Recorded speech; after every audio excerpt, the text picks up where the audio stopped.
Dear students, class 10 के maths में आज trigonometric ratio of complementary angles ये नया टॉपिक लिया जा रहा है। पिछले वीडियो में आपने देखा था trigonometric ratio of some particulars angles के बारे में, उसका कंसेप्ट भी, उसका क्वेश्चंस भी करवाया गया था। आशा है आप सभी बना लिए होंगे, और यदि नहीं बना है तो उसको फिर से वीडियो देखिए और बनाने की कोशिश कीजिए। जो प्रॉब्लम आवे वो पूछ भी सकते हैं। अब हम लोग नए वीडियो, ये नए टॉपिक के trigonometric ratio of complementary angles, ये टॉपिक का नाम है।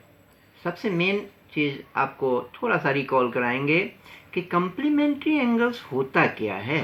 सभी लोग पहले से ये क्लास 5-6 में आप सीखे थे कि कोई भी दो एंगल्स का सम यदि 90 डिग्री आ जाए तो वह दो एंगल्स कॉम्प्लीमेंट्री एंगल्स कहलाता है।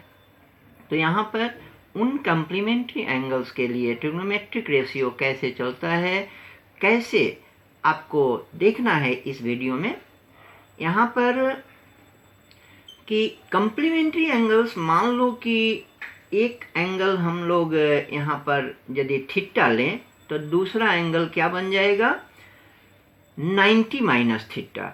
ये बात समझ सकते हैं कि यहाँ पर यह भी आपको पता पहले से कि ट्रिग्नोमेट्रिक रेशियो जो काम करता है राइट एंगल ट्रायंगल पर। सपोज कीजिए यहाँ पर हम एक राइट एंगल ट्रायंगल बना रहे हैं, ऐसा कि इसका नाम हम दे रहे हैं ABC। ये राइट एंगल ट्रायंगल है। यहाँ पर आपने देखा कि B के सामने वाला AC जो है ये आपका हाइपोटेनस होगा और BC बेस होगा। कब बेस होगा, यहाँ पर यदि थीटा लेते हैं तो थीटा के लिए बेस हो जाएगा BC और AB हो जाएगा परपेंडिकुलर AC। हाइपोटेनस तो होता ही है, ये सब बात थीटा के सामने वाले को परपेंडिकुलर और थीटा के साथ वाले को बेस बोलते हैं। ये बात सबको पता होना चाहिए। और इस एंगल को हम लोग यहाँ पर 90 डिग्री माइनस थीटा ले रहे हैं। तो 90 डिग्री माइनस थीटा वाले जो एंगल है A, यहाँ पर क्या होगा कि ये जिसके साथ है, मतलब AB यहाँ पर बेस हो जाएगा 90 डिग्री माइनस थीटा वाले एंगल के लिए, और इसके सामने वाला मतलब BC इसका परपेंडिकुलर हो जाएगा और AC हाइपोटेनस है, वो तो सभी को पता है। तो यहाँ पर यदि इसका नाम हम दे दें कुछ अपने तरफ से, सपोज करो इसका नाम हम A दे दें, इसका नाम B दे दें और इसका नाम C दे दें, तो यहाँ पर थीटा का क्या हो जाएगा। अब सारे ट्रिग्नोमेट्रिक रेशियो का देखेंगे यहाँ पर कि साइन थीटा क्या बनेगा। तो साइन थीटा जैसा कि आप सभी को पता है कि P/H होता है। तो P यहाँ पर क्या हुआ, C हुआ P और H हुआ B, मतलब साइन थीटा P/H। इसी तरह से कॉस थीटा B/H। तो B क्या हो जाएगा, यहाँ पर B हो जाएगा A और H हो जाएगा B। फिर tan थीटा P/B होता है, तो P हो जाएगा यहाँ पर C और B हो जाएगा A। पर cot theta equal to B/P होगा और ये A/C आ रहा है। sec थीटा ठीक उसी तरह से H/ आप B लेते हैं, तो ये क्या आ जाएगा B/A, और ये cosec थीटा हो जाएगा H/P जो आपका B/C हो रहा है। तो आपने देखा थीटा के साथ सभी ट्रिग्नोमेट्रिक रेशियोज यहाँ पर वैल्यू के साथ लिखा हुआ है। इसके बाद हम 90 माइनस थीटा लेते हैं। माइनस थीटा के लिए यदि देखा जाए कि साइन 90 डिग्री माइनस थीटा, ये एंगल है 90 डिग्री माइनस थीटा का, तो इसके लिए साइन का वैल्यू क्या हो जाएगा, P/H होता है।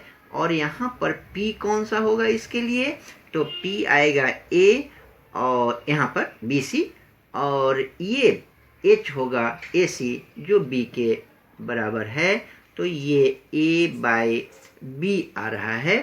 तो A/B जो है, अब इसमें देख लीजिए वैल्यू कौन सा है A/B का, तो cos A/B का वैल्यू cos थीटा है, तो यहाँ पर हम cos थीटा लिख सकते हैं।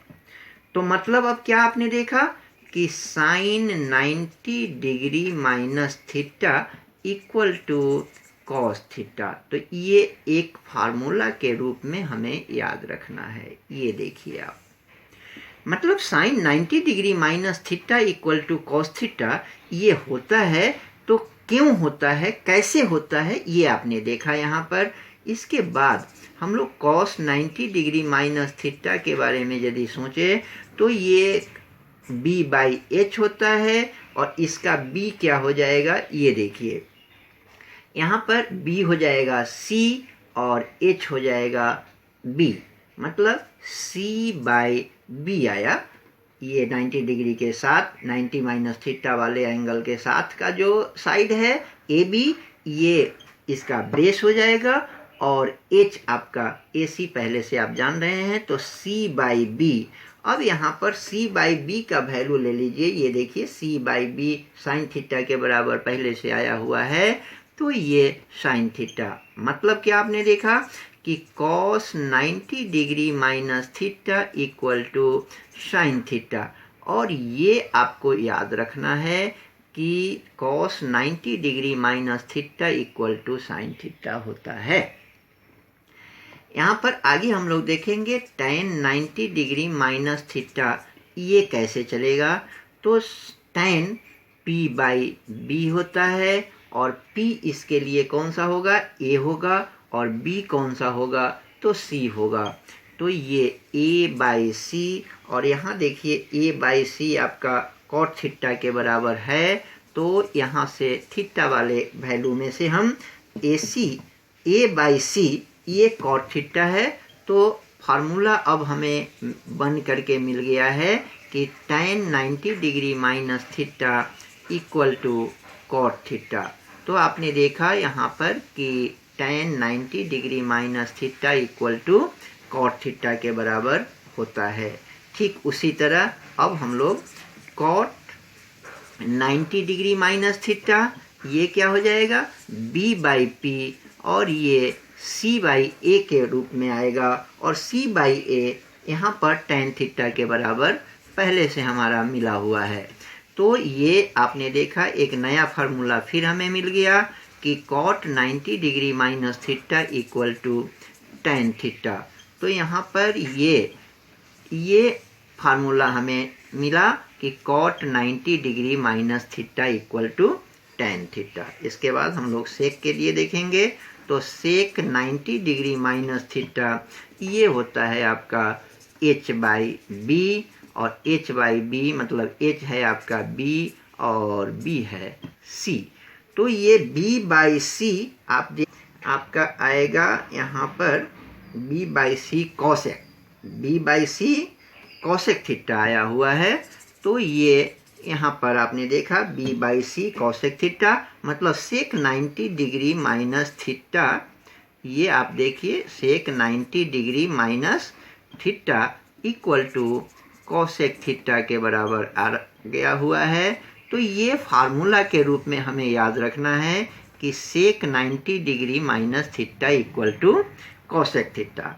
और इसके बाद एक और ट्रिग्नोमेट्रिक रेशियो cosec, और उसके साथ यदि हम cosec 90 डिग्री माइनस थीटा का वैल्यू लेते हैं, तो cosec 90 माइनस थीटा ये H/P के बराबर होगा, और H/P यहाँ H है B और P है A, तो B/A यहाँ पर sec थीटा के बराबर पहले से आया हुआ है, तो ये sec थीटा। तो आपने देखा यहाँ पर कि cosec 90 degree minus theta equal to sec theta के बराबर हमें मिल गया है।